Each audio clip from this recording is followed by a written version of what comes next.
जीवन में विपत्ति आए इसका अर्थ ये नहीं है कि ईश्वर तुमसे नाराज है।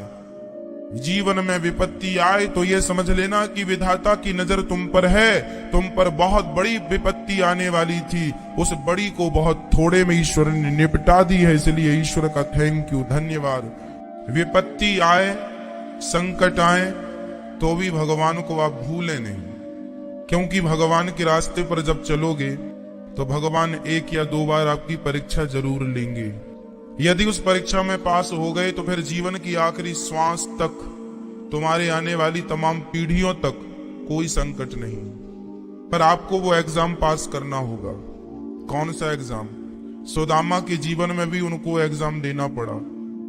इतनी भक्ति होने के बाद भी उनके जीवन में खाने को रोटियां नहीं थी, लेकिन उन्होंने इस विपत्ति पर भी, कठिन वक्त पर भी, कठिन समय पर भी, मुसीबत पर भी उन्होंने भगवान का चिंतन नहीं छोड़ा। उन्होंने भगवान का साथ नहीं छोड़ा। उन्होंने ये शिकायत नहीं की कि मैं तो तुम्हारा इतना भजन करता हूं, तुमने मुझे दिया ही क्या, खाने को रोटी तक नहीं है। इतनी गरीबी थी सुदामा के जीवन में। कई बार तो बच्चों को भूखा सुलाना पड़ता था, लेकिन हर मुसीबत को सहा है, हर कष्ट को सहा है, पर कहा कुछ नहीं, बस कहा तो श्री कृष्ण कहा है।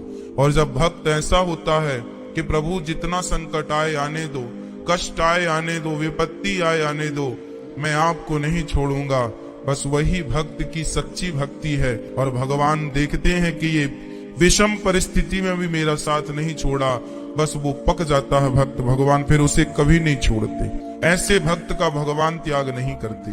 और यदि जरा सा संकट आने पर तुमने भगवान को छोड़ दिया तो भगवान कहते हैं ये तो कच्चा है, ये तो सुख का साथी है, दुख का साथी नहीं। इसको तो सुख सुख मिलता जाए तो ये राम राम जपता जाएगा, और जरा सा तकलीफ कष्ट आया तो बोलेगा राम जी तो है ही नहीं, राम जी पर उंगली खड़ी कर देगा। तो भक्त दो प्रकार के होते हैं। एक वो होते हैं जो बड़े से बड़े संकट को सहकर भी भगवान को नहीं भूलते, और जो जरा सी विपत्ति आने पर भगवान को भूल जाते हैं। इसलिए सदा भगवान से कहा करो कि हे नाथ, मैं कभी आपको भूलूं नहीं।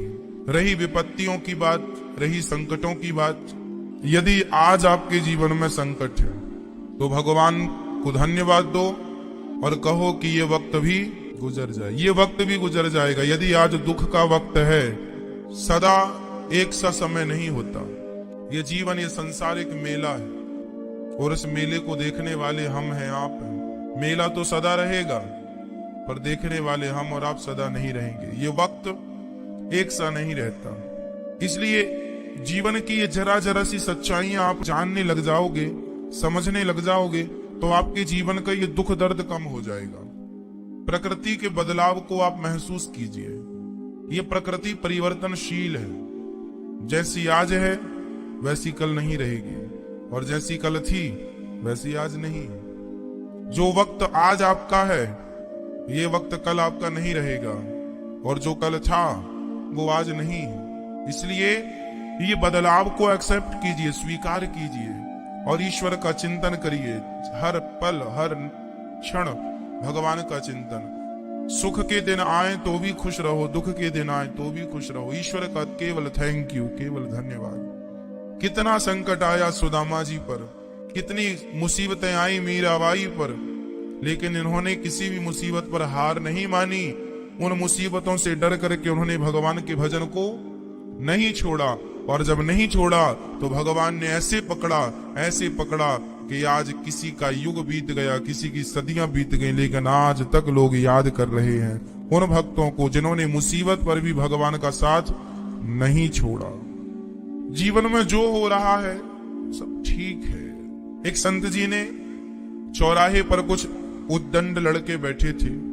उन बालकों से एक संत जी ने पूछ लिया कि भैया अभी कितना बज रहा है, समय क्या है? संत जी के पास कोई घड़ी थी नहीं, पता नहीं उनको क्या सूझा, और संत ने पूछ लिया चौराहे पर बैठे कुछ लड़कों से, क्यों भैया समय क्या हो गया? तो उनमें से एक दुष्ट लड़के ने खड़े होकर महात्मा जी के सिर पर एक लाठी मारी जोर से, और एक लाठी मारकर बोला बाबा कितनी लाठी पड़ी? बोले एक। तो वो लड़का बोला 1 बज गया। उसने लाठी मार के बताया कि एक लाठी। महात्मा जी जोर जोर से झूमने लगे और नाचने लगे। उन्हीं दुष्ट लड़कों के आगे महात्मा जी जोर जोर से नाचने लगे। उन लड़कों को बड़ा आश्चर्य हुआ कि हमने तो उसे लाठी मारी और ये महात्मा तो नाच रहा है। तो उन दुष्ट लड़कों ने पूछा, महात्मा जी आप क्यों नाच रहे हैं? महात्मा जी बोले, भैया मेरा भगवान बहुत दयालु है। बोले, कैसे दयालु है? मैंने तो तुम्हें लाठी मारी। महात्मा जी ने कहा, भैया मैं इसलिए नाच रहा हूं कि विधाता इतना दयालु है कि मैंने तुमसे अभी पूछा कि कितने बज गया। यदि 1 घंटे पहले पूछा होता तो तुमने 12 लाठियां मारकर मुझे बताई होती कि कितने बज गए। तो कम से कम विधाता ने 11 लाठियों से तो बचा लिया। तुम तो दुष्ट ही हो। तुम तो जैसे 1 मारे वैसे 12 लाठियां भी मारते। तो कम से कम विधाता ने हमें 12 लाठी खाने से बचाकर 1 में ही काम निपटा दिया। 1 घंटे पहले हमने वक्त पूछा होता तुमसे तो तुमने कितने मारे होते? दुष्टों ने कहा, सच्ची 12 मारते तुम्हें। तो देखो 11 से बचा लिया कि नहीं? 11 लाठियों से 1 पड़ गई बस। तो ईश्वर का धन्यवाद। जीवन में विपत्ति आए इसका अर्थ ये नहीं है कि ईश्वर तुमसे नाराज है। जीवन में विपत्ति आए तो ये समझ लेना कि विधाता की नजर तुम पर है। तुम पर बहुत बड़ी विपत्ति आने वाली थी, उस बड़ी को बहुत थोड़े में ईश्वर ने निपटा दी है। इसलिए ईश्वर का थैंक यू, धन्यवाद उस हाल में भी। और मैं आपसे फिर प्रार्थना करूं, संसार की किसी वस्तु को अपना ना समझना। अपना समझना ही सबसे बड़ा दुख होता है। जब हम किसी से जुड़ जाते हैं और वो नहीं होती तो रोना पड़ जाता है। इसलिए हर पल तुम जो करोगे विधाता से कहा करो अधिकार से, हे श्री सीताराम, हे श्री श्याम सुंदर, आप जो करेंगे अच्छा करेंगे। इसलिए जो कर रहे हैं उन्हें करने दो। तुम केवल उनके पीछे पीछे अपना कर्म करते रहो। जो करेंगे मेरे राम जी, जो करेंगे मेरे श्याम सुंदर, जो करेंगे मेरे जगन्नाथ जी, जो करेंगे मेरे विठलनाथ जी, जो करेंगे मेरे श्रीनाथ जी, जो करेंगे मेरे बद्रीनाथ जी, जो करेंगे मेरे द्वारिकाधीश जी, जो करेंगे मेरे माँ के बिहारी जी, जो करेंगे मेरे राधा वल्लभ जी, राधा रमण जी, जो करेंगे सब अच्छा ही करेंगे। जैसे माँ सदा बेटे का जो करती है अच्छा ही करती है, उसी प्रकार हम उनके बच्चे हैं। विधाता जो करेंगे वो बहुत अच्छा ही करेंगे। उनकी मर्जी में बस अपनी मर्जी मिला दो और खुशी खुशी चलते रहो। यही सार है जीवन का। जबरदस्ती माथा पच्ची ना करा करो। बस इतनी सी बात समझ में आ जाए, तुम्हारा जीवन सफल हो जाएगा। उनकी मर्जी में अपनी मर्जी मिला लो, बात खत्म। छोटा सा बच्चा जब माँ उसे कपड़े पहनाती है ना, रोता है। छोटा सा बच्चा जब माँ उसे नहलाती है तो रोता है। वो रोता है, उसे लगता माँ मेरे साथ क्या अत्याचार कर रही है। लेकिन बेटा तुझे नहीं पता, वो जो कर रही है तेरे भले के लिए कर रही है। कई बार विधाता आपको दंड देते हैं, आप रोते हैं, हे भगवान तुमने तो मेरे साथ बड़ा गलत कर दिया। ना जी, जो कर रहे हैं विधाता उसमें भी कहीं ना कहीं तुम्हारी भलाई ही है। तुम नहीं समझ रहे हो, तुम बच्चे हो ना। बच्चे को कपड़े पहनाती है, बच्चा रो पड़ता है। नहलाती है सो रोता है, भागता मैं नहीं नहाऊंगा। स्कूल भेजती है तो रोता है मैं स्कूल नहीं जाऊंगा। वो स्कूल जाने से भागता है, लेकिन माँ जबरदस्ती पकड़ पकड़ के बिठाती है। उसे नहीं पता कि स्कूल जाने के फायदे क्या है, लेकिन जब वो जाने लगता है, पढ़ लिख जाता है, तब पता चलता है स्कूल ना जाता तो मेरा क्या हाल होता। आज स्कूल के बदौलत में कहाँ हूँ। उसी प्रकार विधाता परमात्मा भी एक माँ है। कई बार तुम वो चाहते हो जो तुम्हें पसंद है, और कई बार भगवान वो नहीं देते जो तुम्हें पसंद है। बच्चा माँ से कहता, माँ आज स्कूल नहीं जाए, आज ना जाने दो ना, आज स्कूल जाने का मन नहीं है। बच्चे को लगता है कि आज स्कूल ना जाना पड़े, पर माँ कहती नहीं नहीं जाना पड़ेगा। बच्चे को लगता है मेरी माँ कितनी निर्दयी है, कभी मेरी सुनती ही नहीं। लेकिन कैसे समझाए बेटा तुम्हें कि वो जो कर रही है तुम्हारे भले के लिए कर रही है। उसी प्रकार जब तुम्हारी मर्जी का कभी कभी नहीं होता, तुम घबरा जाते हो कि भगवान कितने निर्दयी हैं। नहीं जी, वो माँ से भी कोमल है। वो तुम्हारे लिए वही कर रहे हैं जो तुम्हारे लिए अच्छा है। तुम्हें समझ नहीं आ रहा कि तुम्हारे लिए क्या अच्छा है, वो वही करेंगे जो तुम्हारे लिए बेहतर होगा। बस उस पर विश्वास रखो। जैसे बच्चा माँ पर विश्वास कर ही लेता कि ठीक है माँ है, जो कहेगी करेगी, ठीक करेगी। बस जैसे एक बेटा अपनी माँ पर विश्वास करता है, एक भक्त अपने भगवान पर विश्वास कर ले तो जीवन में कोई अड़चन नहीं है, समस्या ही नहीं है। आज लोग परेशान क्यों हैं? क्योंकि उनका विश्वास स्थिर नहीं है। डगमग डगमग डोल रहा है। कई लोग तो इसी चक्कर में अभी ये कंफर्म नहीं कर पा रहे हैं कि भगवान है कि नहीं है कि नहीं है। अभी तो लोग यही कंफर्म नहीं कर पा रहे हैं। आप लोग यदि भगवान पर विश्वास नहीं है तो पहले विश्वास कर लो, पहले आजमा लो, पहले इस्तेमाल करें फिर विश्वास करें। ईश्वर को पहले इस्तेमाल करके देख लीजिए। आप मेरे कहने से भगवान पर विश्वास मत कीजिए, क्योंकि विश्वास कभी किसी के कहने से नहीं होता।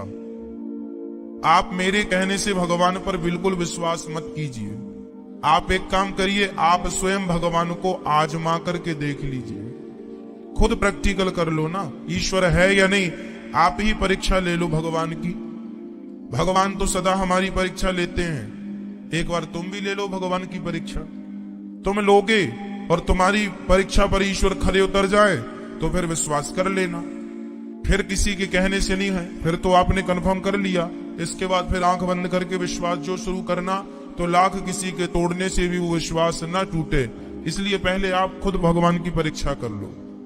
इस बात के लिए मैंने आपको कई बार एक दृष्टांत दिया है कि एक मेडिकल स्टोर था। उस मेडिकल में एक पिताजी दुकान पर बैठा करते थे। उनका एक जवान बेटा था। वो बूढ़े पिताजी जो मेडिकल के मालिक थे, उन्हें तो भगवान पर पूरा विश्वास था। दुकान पर मेडिकल में उन्होंने, दवाइयों की दुकान में उन्होंने एक सुंदर सी भगवान कृष्ण की तस्वीर लगाई। रोज वहां पर दिया जलाएं, रोज वहां धूप बत्ती जलाएं, रोज आरती उतारे, रोज भगवान को दुकान कुर्सी पर बैठे बैठे भगवान को देखते रहते थे। उनका बेटा पढ़ा लिखा था, साइंस का स्टूडेंट था, बड़ा विदेश में पढ़ के आया था। उस बेटे ने अपने पिताजी से कहा, पिताजी ये क्या भगवान भगवान लगा के रखा है आपने? आज साइंस की दुनिया में कौन भगवान को मानता है? उसके बूढ़े बाप ने कहा, बेटा तू बड़ा पढ़ के आया है, पर एक बात बताएं, जहां पढ़ाई काम नहीं करती ना, वहां ये कृष्ण काम कर जाएंगे। बेटा मेरे कहने से एक बार तू इनको आजमा के देख ले। एक बार तू इन पे विश्वास करने के पहले प्रैक्टिकल कर ले, आजमा ले। तेरे विश्वास पर ये विधाता खरा उतरे तो इन पर विश्वास कर लेना, नहीं तो कोई बात नहीं। उस बूढ़े बाप ने अपने बेटे से कहा, बेटा मुझे लगता है कि तुझे भगवान पर कोई विश्वास नहीं है। उस बच्चे ने कहा, पिताजी मुझे ईश्वर पर कोई विश्वास नहीं है, मैं साइंस का स्टूडेंट हूं। बूढ़े बाप ने कहा, बेटा मैं मरने के समय पर हूं, मेरी एक छोटी सी विनती है, क्या तू मानेगा? हाँ हाँ पिताजी बताओ। मेरी दो बातें याद रखना। पहला ये कि जब मैं मर जाऊं तो इस दुकान से ये चित्र भगवान का तू हटाएगा नहीं। पहला तो ये प्रॉमिस कर, वचन दे। बेटे ने कहा, चलो बाप की इच्छा है, चलो मैं आपके मरने के बाद ये भगवान का चित्र यहां से नहीं हटाऊंगा। दूसरा कि जब भी तुझे कभी लगे तो तू एक बार भगवान को आजमा कर जरूर देख लेना। बस कभी तुझे लगे, जब तेरा काम साइंस ना कर पाए, तेरे विज्ञान से ना सुलझे, तो एक बार कभी भगवान के भरोसे वो काम करना। यदि खरा उतरे विधाता तेरे परीक्षण में, इसके बाद से विश्वास कर लेना। बस कह करके पिताजी कुछ वर्षों में ही फिर पिताजी चल बसे। अब बेटा अकेला अपनी दुकान संभालता और उसकी भी अपनी फैमिली थी, परिवार था, बच्चे थे, पत्नी थी, कमा कर लाता, बच्चों का पेट भरता। एक दिन वो अपनी दुकान पर बैठा अपने दोस्तों के संग ताश खेल रहा था। ठंडी का मौसम था, बारिश भी हो रही थी, पूरी दुकानें बंद हो चुकी थी। 8:30 पौने 9 बजे का समय हो रहा था। लगभग दुकानें बंद हो चुकी थी, ठंडी ठंडी हवाएं चल रही थी, बड़ा सर्द मौसम था। पर वो शटर आधी गिराकर अपने मित्रों के संग ताश खेल रहे थे, तो उन्हें समय का पता ही नहीं चला कि मार्केट पूरा बंद हो चुका है। पूरी बाजार में केवल उसी की दुकान खुली थी, वो भी आधी शटर नीचे थी। उसी समय एक संयोग हुआ, पास की गली में एक बूढ़ी अम्मा बीमार पड़ गई। उस माँ का केवल एक ही बेटा था, लगभग 6 साल का रहा होगा, छोटा सा। उसने जाकर बगल में डॉक्टर को बुलाया, जो उनके बगल में ही रहते थे। भैया मेरी माँ बीमार पड़ी है, जरा देख लो। तो उस डॉक्टर ने आकर बूढ़ी माँ को देखा और उस बच्चे से कहा, बेटा तेरी माँ तो बड़ी सीरियस है, अभी की अभी ये वाली दवाई मिल जाएगी तो ये माँ अच्छी हो जाएगी, और दवाई नहीं मिलेगी तो ये माँ मर भी जाएगी। वो नन्हा सा बच्चा बोला, ठीक है मैं अभी दवाई लेकर आता हूँ। डॉक्टर वो दवाई लिख कर चले गए। वो नन्हा सा बेटा, माँ ने बताया कि वहां पैसे रखे हैं। वो पैसे लिया और बाजार की तरफ दौड़ा। पूरी बाजार में सारी दुकानें बंद थी, केवल यही बालक की मेडिकल की दुकान, वो अंदर ताश खेल रहा था तो दुकान खुली थी, पर वो भी शटर आधा नीचे गिरा था। छोटा सा 6 साल का बच्चा जाकर बोला, भैया क्या ये दवाई मिल जाएगी? माँ बहुत बीमार है, नहीं मिली तो मर जाएगी माँ, और मेरा माँ के सिवा कोई नहीं है। वो मेडिकल वाले भाई ने ताश खेलते खेलते उस बच्चे से पैसे लिए और कहा, हाँ मिल जाएगी ये दवाई। वहां पर वो दवाई रखी थी, उठाकर उसने वो दवाई की डिब्बी उस बच्चे को पकड़ा दी। बच्चा वहां से चला गया। जैसे ही बच्चा गया तभी उसका ध्यान आया कि अरे यहां तो अभी मैंने थोड़ी देर पहले चूहे मारने की दवाई रखी थी। वो खड़े होकर देखा तो सच्ची वहां पर चूहे मारने की दवाई थी।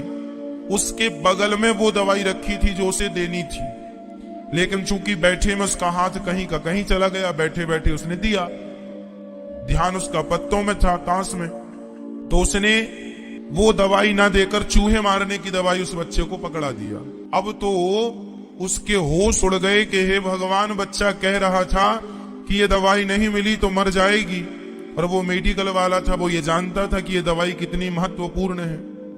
और उसने तो कह दिया कि अरे राम राम, अब तो चूहे की दवाई दे दी मैंने, ये खाएगी तो उसकी माँ तो सच्ची मर जाएगी। अब उसने बाहर निकलकर देखा, बड़ी आवाजें लगाई, बच्चा कहाँ गया, पर कहीं कहीं तक वो बालक नजर नहीं आया। किस घर से निकला था, किस घर में चला गया, किस गली से निकला था, किस गली में चला गया। इतना बड़ा नगर है, कहाँ ढूंढे, समय कम बचा है। अब वो तुरंत अपने दोस्तों को वहां से भगाया, यार तुम्हारे चक्कर में आज किसी की मां मर जाएगी। हताश, उदास, निराश होकर वो अपनी दुकान पे आकर उसी कुर्सी पर बैठा जिस पर कभी उसके पिताजी बैठा करते थे, और आज वहां बैठे बैठे उसकी नजर आज उन्हीं भगवान कृष्ण की तस्वीर पर गई, जो तस्वीर उनके पिताजी ने दुकान पर लगाई थी, और ये कहा था कि बेटा इस तस्वीर को कभी हटाना मत। आज पिताजी की एक बात याद आ गई। पिताजी ने कहा था, बेटा कभी ईश्वर को आजमाना पड़े तो आजमा कर देख लेना, यदि वो तेरे विश्वास पर खरे उतरे तो आगे संबंध पर रखना, नहीं तो कोई बात नहीं। आज पहली बार इस मेडिकल के बच्चे ने, इस बालक ने हाथ जोड़कर भगवान से कहा, हे विधाता, हे श्री कृष्ण, मैं तुम्हें मानता नहीं हूं, पर मेरे पिताजी ने कहा था कि जहां साइंस काम नहीं करता वहां भगवान काम करते हैं। हे विधाता, यदि सच्ची तुम भगवान हो और यदि तुम हो तो आज उस माँ की तबीयत वो माँ मरने से बच जाए, उसकी तबीयत सुधर जाए, मुझे एक पता चल जाए कि वो बालक कौन था, कहां से आया, मैं उसका इलाज कराऊं।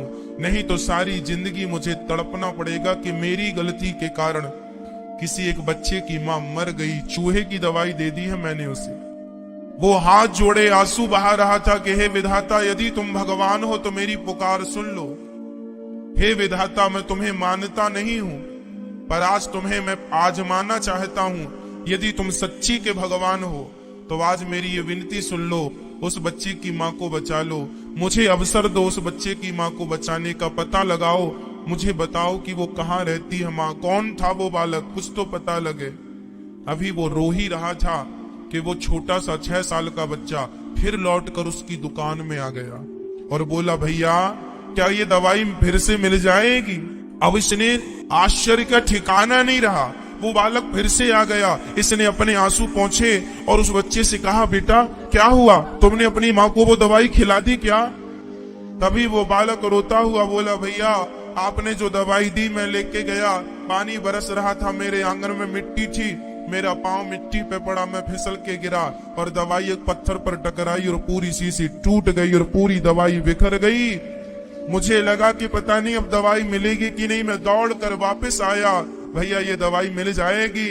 उस आदमी ने उस बच्चे को गोद में उठाया, तुरंत दवाई ली, शटर गिराया, उस बच्चे के संग गया, उस माँ को हॉस्पिटल में भर्ती कराया और उस माँ की जान बची। सुबह उसने जब शटर खोली तो एक नई सुबह थी उसके जीवन की। अब वो एक नया सवेरा था। उसने भगवान कृष्ण की वो तस्वीर पहुंची और अपने नेत्रों के जल भगवान के चरणों में समर्पित किए। वाह विधाता, मैं जिस साइंस के घमंड में सारी जिंदगी जीता रहा, सच्ची वो साइंस काम ना कर पाया, आपकी कृपा ने उस बच्चे की मां को बचा लिया। विधाता आपका बहुत बहुत धन्यवाद। सच कहते थे मेरे बूढ़े पिताजी कि कभी इनको भी एक बार आजमाओ। उस दिन से उसने जो भगवान का दामन पकड़ा कभी नहीं छोड़ा। लाख लोगों ने कहा कि क्या कर रहा है तू, पर वो जानता था कि मैंने प्रैक्टिकल कर लिया है। बस यही मेरी छोटी सी प्रार्थना आपके लिए। आप भी एक बार उस विधाता को आजमाइएगा, आजमा कर देख लीजिएगा। अरे दुनिया के सामान्य छोटी छोटी कंपनी वाले क्या बोलते हैं, आप हमारे प्रोडक्ट को भी एक बार अपना के देखिएगा। जब आप एक वस्तु पर विश्वास कर सकते हैं, एक छोटे से सामान पर विश्वास कर सकते हैं, तो एक बार भगवान पर विश्वास करके देखने में क्या बुराई है। एक बार ईश्वर को भी आजमा कर देख लो ना आप। यदि तुम्हारे विश्वास पर खरा उतरे तो फिर आगे बात हो जाएगी। पहली सीढ़ी है विश्वास। प्रहलाद जी ने जहां कहा वहां भगवान है। जब तक आपका संदेह नहीं मिटेगा तब तक आपकी भक्ति आगे बढ़ ही नहीं सकती। इसलिए पहली प्रार्थना मेरी आपसे ये है कि पहले ये संदेह मिटा दो, जो ईश्वर है या नहीं है। जो आप यहाँ उलझे पड़े हैं कि ईश्वर है कि आप यही कंफर्म नहीं कर पा रहे, पहले तो ये कंफर्म कर लो। जब कंफर्म हो जाएगा तभी गाड़ी कुछ आगे चलेगी, और आगे चलेगी तो ही आगे रास्ते प्राप्त होंगे, नहीं तो ये उलझन में ही कहीं मर जाओगे आप। गीता में लिखा है संशयात्मा विनश्यति। ईश्वर संदेह का नहीं, ईश्वर श्रद्धा का विषय है। ये छोटी सी कहानी बहुत कुछ सिखाती है। आप जीवन में जब किसी संकट में पड़ते हैं, किसी मुसीबत पर उलझते हैं, तो आपके जीवन में भी कहीं ना कहीं कोई छोटा सा मार्ग प्राप्त होता है निकल जाने का। उस मुसीबत से, उस संकट से निकलने का एक रास्ता मिलता है। वो रास्ता जो आपको मिलता है ना, वो आपकी मेहनत के बल पर नहीं, कहीं ना कहीं वही रास्ता बताने वाला परमात्मा होता है। किसी भी रूप में आकर वो आपकी मदद करता है। आपको लगता है कि व्यक्ति ने मदद की, जब कोई आपकी मदद किया करे तो आप ये ना सोचा करो कि किसी व्यक्ति ने मेरी मदद की, आप ये सोचा करो कि इस व्यक्ति के रूप में भगवान ने मेरी मदद की। इस व्यक्ति को मदद करने का भाव भी भगवान की प्रेरणा से आया ना। भगवान करते नहीं है कुछ, भगवान तो तेरे और मेरे द्वारा कराते हैं। ये संसार चल रहा है लेकिन चलाने वाले भगवान हैं। हम नाच सकते हैं। छोटा सा बाजार में 10 रुपए का गुड्डा मिलता है, 20 रुपए का चाबी वाला गुड्डा मिलता, चाबी भरो तो टुक टुक टुक टुक टुक टुक टुक टुक चलता है।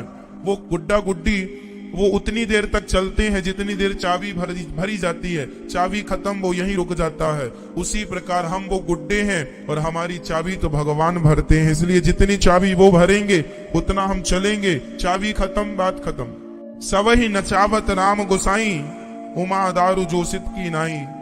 सबको नचाने वाला वही है। आपने कठपुतली का नाच देखा हो, धागा पकड़ पकड़ के उसने उंगली पर बांध कर धागा उंगली से हिलाता है और वो लगता है कि कठपुतली नाच रही है, लकड़ी की पुतली नाचती है। वो नचाने वाला पीछे होता है। बस हम वो पुतली हैं जो नाच रहे हैं, लेकिन हमारे पीछे नचाने वाला विधाता है। वो हमें जैसे जैसे नचाता।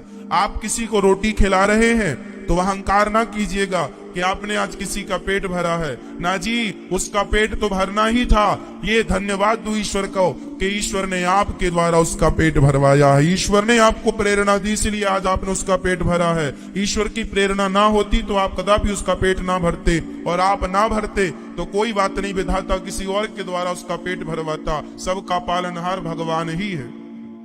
कई बार हमें ये घमंड आ जाता है कि आज हमने इनका पेट भरा, आज हमने इनको रोटी दी, आज हमने इनको पानी पिलाया। हम ना दिलाए होते, हम ना पिलाए होते तो ये मर जाते। ना जी, ऐसा नहीं है। आप जो कर रहे हैं वह ईश्वर के द्वारा कर रहे हैं, प्रेरणा ईश्वर की है। इसलिए भगवान का चिंतन किया करो। देने वाला वही है। इस धरती का, इस पूरे ब्रह्मांड में सबसे बड़ा दानी कोई है, वह है भगवान। उनके जैसा कोई दानी नहीं। दाता एक राम, भिखारी सारी दुनिया। राम एक देवता, पुजारी सारी दुनिया। दानी तो केवल एक परमात्मा है, जो उसे गाली देता है उसके लिए भी परमात्मा के हाथ आगे बढ़े रहते हैं कि चल तू भले गाली दे रहा है पर ये धूप भी उसे मिलती है, ऑक्सीजन भी उसे प्राप्त होती है। सबसे बड़ा दानी है वो, सबको ऑक्सीजन, सबको हवा देता है, सबको पानी देता है। और हम कौन हैं? हम भिखारी हैं। हम पैसों से बहुत चीजें खरीद सकते हैं, ऑक्सीजन कहां से खरीद के लाओगे ये बताओ। अभी कोरोना काल में खरीदी तो थी, 50-50 हजार के सिलेंडर खरीदे थे ऑक्सीजन के। कब से, जन्म से लेकर आज तक तुम ऑक्सीजन लेते आए, कितना पेड किया, कितना पैसा दिया? ईश्वर का ऋण कौन चुका सका है कि कौन चुकाएगा? इसलिए उसका ऋण कभी नहीं चुका सकते, केवल उसका धन्यवाद कर सकते हैं। हे विधाता आपका धन्यवाद। ईश्वर जो कर रहे हैं, मेरे गोविंद, मेरे श्याम सुंदर, मेरे श्रीमन्नाथ, जो कर रहे हैं सब उनकी मर्जी है, अच्छा है। तेरे फूलों से भी प्यार, तेरे कांटों से भी प्यार। बस हमें तो हर हाल में उनका धन्यवाद देना है। हम हमेशा भगवान से ये कहते हैं कि विधाता तुमने हमें ये नहीं दिया, कभी ये नहीं कहते कि विधाता तुमने इतना कुछ दिया है। ये देखने को सुंदर सी आंखें दे दी, जिनकी आंखें नहीं उनसे पूछो कि आंखों का मूल्य क्या होता है। सुंदर से कान दिए हैं, जिनके कान नहीं है उनसे पूछो कि कान का मूल्य क्या होता है। उनसे पूछो जिनके पांव नहीं है, उनसे पूछो कि पांव का मूल्य क्या होता है। जिनकी किडनियां फेल हो चुकी हैं उनसे पूछो कि किडनी का मूल्य क्या होता है। तुम्हें शरीर में दर्द नहीं है उनसे पूछो जिनके शरीर में दर्द है। ये सुंदर सा शरीर दिया है, सुंदर सा संसार दिया है आपको, जो है उसमें संतुष्ट रहो। हमारा सबसे कीमती है शरीर, अनमोल तेरा जीवन यूं ही गवा रहा है, किस ओर तेरी मंजिल किस ओर जा रहा। जो दिया है उसका धन्यवाद दो, जो नहीं दिया तो क्यों नहीं दिया? हम उसके योग्य नहीं थे या हमारा पुण्य नहीं था, हमें नहीं मिला। कोयल को कंठ कितना सुंदर दिया है, कोयल इतनी सुंदर बोलती है, इतना सुंदर उसकी आवाज है, पर देखो ना उसका रंग कैसा है, काली है। सर्वगुण संपन्न तो कोयल भी नहीं। मोर इतना सुंदर है, मोर को देखने से लगता है ये सर्वगुण संपन्न है, पर जब मोर अपने ही पांव को देखता है ना तो अपने ही पांव देख देख करके रोता है कि मेरे पांव कितने गंदे हैं। कोयल को कंठ दिया तो रंग छीन लिया, मोर को रंग दिया तो पांव छीन लिया। पांव मतलब सुंदर नहीं है तो पांव पर वो अपने पांव से संतुष्ट नहीं। वो कहता है कि मेरा शरीर इतना सुंदर है, पंख इतने सुंदर है, तो पांव भी सुंदर होते, पर वो अपने पांव देख देख के रोता है।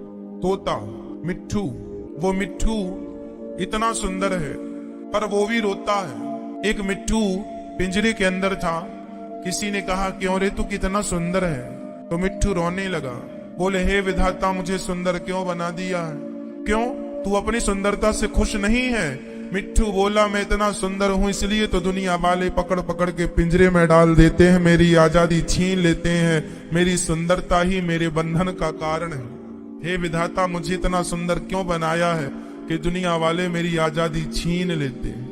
जो जहां है ना सच्ची कहता हूं वो वहां प्रसन्न नहीं है। प्रसन्न ना रहने के भी बहुत बहाने हो सकते हैं और प्रसन्न रहने के भी बहुत सारे बहाने हो सकते हैं। कौन से बहाने आपको ढूंढना है, दोनों के लिए आप स्वतंत्र हैं। एक बार कौआ रो रहा था, तो कौआ को रोता देख वहां से एक देवता वहां से गुजरे, तो कौआ को रोता हुआ देखे कि देवता ने पूछा क्यों भाई कौआ तुम क्यों रो रहे हो? कौआ बोला मुझे भगवान से शिकायत है। काहे की शिकायत? बोले मुझे इतना काला क्यों बना दिया, और ना मेरा ना तो रंग अच्छा है ना मेरी आवाज अच्छी है। कोयल चलो काली है, कम से कम उसकी आवाज, मैं तो काम करता हूँ, किसी के घर जाके बोलता हूँ लोग उड़ा देते हैं, और कोयल किसी के घर बैठ के बोलने लग जाए तो लोग बड़े प्यार से सुनते हैं, उसकी वीडियो बनाते हैं, रिकॉर्डिंग करते हैं, कितना सुंदर बोल रही है। और मैं काम करूं तो लोग उड़ा देते हैं। ना तो मेरी आवाज अच्छी है ना तो मेरा रंग अच्छा बनाया, मुझे बड़ी शिकायत है। तो उस देवता ने पूछा कि ये बता तू किसके जैसा बनना पसंद करेगा? तो कौए ने कहा कि मैं हंस के जैसा बनना पसंद करूंगा। मेरा वश चलता तो मैं अपने आप को हंस ही बनाता, कौआ नहीं। तो देवता ने पूछा कौआ से, चल हंस से बात करते हैं। हंस के पास गए, हंस से कहा, क्यों भाई तुम अपने जीवन से बहुत प्रसन्न हो, खुश हो? हंस बोला, ना जी, मेरे जीवन से मैं संतुष्ट नहीं हूं। क्यों, तुम तो हंस हो, सर्वगुण संपन्न हो। ना जी, कहां सर्वगुण संपन्न? क्यों? बोले, देखो ना, मैं तो मान सरोवर में रहता हूं। पहले तो हर जगह शुद्ध तालाब थे, तो मैं कहीं कहीं जाके रह लेता था। आजकल तो कोई तालाब नहीं बचे, कोई जगह हमारे लिए बची ही नहीं। अब तो हमारा परिवार नष्ट हो रहा है, हम भी सीमित रह गए हैं। जन्म दें बच्चों को तो बच्चे रहेंगे कहाँ? कोई हमें देख लेता है तो पकड़ के बंद कर देता है, या तो तीर मार देता है, हम मर जाते हैं, हमारा शिकार कर लेते हैं लोग। हम तो छिप छिप के रहते हैं, डर डर के। कौआ बोला, फिर ये हंस वाला प्रोग्राम कैंसिल करना पड़ेगा। तो अब देवता ने पूछा, ये बताओ तुम क्या बनना पसंद करोगे? तो कौए ने फिर कहा कि अच्छा एक काम करो, हंस तो कह रहा कि मैं ठीक नहीं हूँ, हंस से तो अच्छा मैं ही हूं कि मैं कहीं भी उड़ सकता हूं, कहीं भी मैं रह सकता हूं। ये हंस तो सब जगह नहीं रह सकता। हंस ने कहा कि मेरी मजबूरी है, मैं सब जगह नहीं रह सकता, मेरी स्वतंत्रताएं खत्म हो गई हैं। कौआ तो ही अच्छा है मेरे से। कौआ बोला, अच्छा ठीक है। तो कौआ को लगा कि ये तोता बड़ा अच्छा होता है, ये तोता सब लोग पालते हैं, सब अच्छा। एक तोते के पास देवता लेके गए। तोता बता, ठीक है, तू बहुत सुंदर है। तोते ने कहा, भैया कौआ कैसे हो? बहुत अच्छा हूं। कैसे आना हुआ? कौआ बोला, मैं भी तोता बनना चाहता हूँ, तुम्हारी तरह सुंदर बनना चाहता हूँ। तोता बोला, भैया तू कौआ कौआ ही रह, तोता ना बन। तोता बनेगा तो मेरी तरह किसी का गुलाम बन जाएगा पिंजरे के भीतर। तू स्वतंत्र कम से कम घूम तो सकता है। कुल मिलाकर कौए ने सबसे पूछा कि तुम सुखी हो अपनी जगह? तुम सुखी हो? सब अपनी अपनी जगह दुखी थे।